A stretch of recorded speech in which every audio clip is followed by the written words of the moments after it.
बिस्मिल्लाहिर्रहमानिर्रहीम। आज कल अल्हम्दुलिल्लाह ताला रमज़ान मुबारक में नमाज तरावी वो पढ़ी जा रही है मसाजिद के अंदर। बहुत सारा इसमें इख्तलाफ भी पाया जाता है। बाज़ उलमा के नज़दीक और अवामुन्नास के अंदर भी बहुत सारी बेचैनी है कि इसकी तादाद कितनी मुकर्रर है। 8 रकत तरावी है, 20 रकत तरावी है, ये कम व बेश है, और ये फ़र्ज़ है, सुन्नत है, वाजिब है, क्या है। इस हवाले से बहुत सारे सवालात भी किए जाते हैं।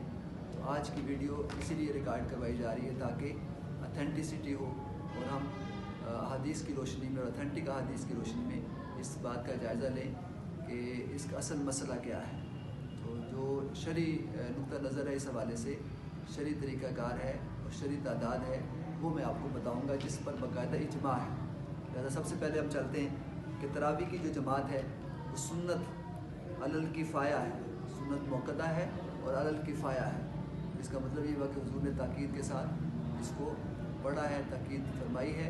और दूसरा बात यह है कि जो इसको पढ़ लेता है तो वो अल्हम्दुलिल्लाह ताला उसको बहुत ज़्यादा अजर और सवाब मिलता है। जो नहीं भी पढ़ता तो गुनाहगार नहीं होता, रोज़ा इसके अलावा भी हो जाता है। चूँकि ये सुन्नत है और जो नफल के दर्जे में है, लिहाजा ये फ़र्ज़ और वाजिब के दर्जे में नहीं है। इस वजह से ये ज़रूरी नहीं। बात ये समझते हैं आप कि शायद हम नमाज तरावी ना पढ़े तो रोज़ा नहीं होगा। तो रोज़े के साथ इसका इस हवाले से ताल्लुक़ नहीं है कि उससे रोज़ा नहीं होता। रोज़ा फ़र्ज़ है, वो अलग है, वो उससे हो जाता है। तो ये सुन्नत है, मसनून तरीका है। जैसे फ़र्ज़ हम अदा कर दें तो नमाज हो जाती है, लेकिन सुन्नत के साथ अदा करें उसका बहुत ज़्यादा अजर व सवाब है। हुज़ूर की सुन्नत मुबारक भी है। तो माह रमज़ान मुबारक में बाद नमाज इशा ये मस्जिद में अदा की जाती है। और ये जो तरावी का लफ्ज़ है ये भी हमें इसका शान नुज़ूल भी मालूम होना चाहिए, इसका मतलब भी पता होना चाहिए। तरावी तो हम पढ़ते हैं, लेकिन ये तरावी का लफ्ज़ ये तरवीहा से लिया गया है।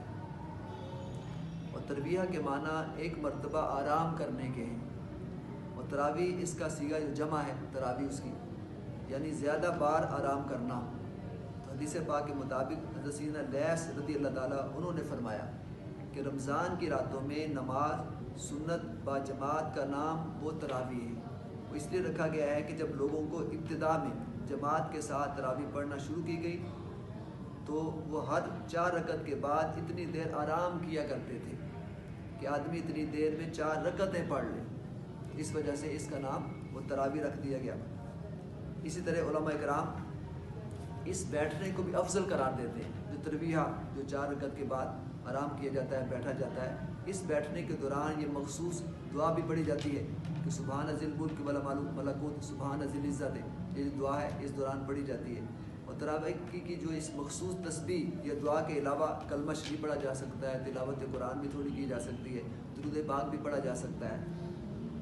और हुज़ूर नबी करीम सल्लल्लाहु अलैहि वसल्लम ने कम व बेश 3 रात ग़ालिबन 25 से 27 रमज़ान के दरमियान जो तरावी थी वो बाजमात वो पढ़ाई थी। एक रात आकर दो जहाँ ने मस्जिद में नमाज़ पढ़ाई और फिर अगली रात भी नमाज़ पढ़ी और फिर पढ़ाई और फिर लोग ज़्यादा हो गए। फिर सहाबा कराम तीसरी बार और चौथी रात भी जमा हुए और दो जहाँ सल्लल्लाहु अलैहि वसल्लम उनकी तरफ तशरीफ़ ना लाए।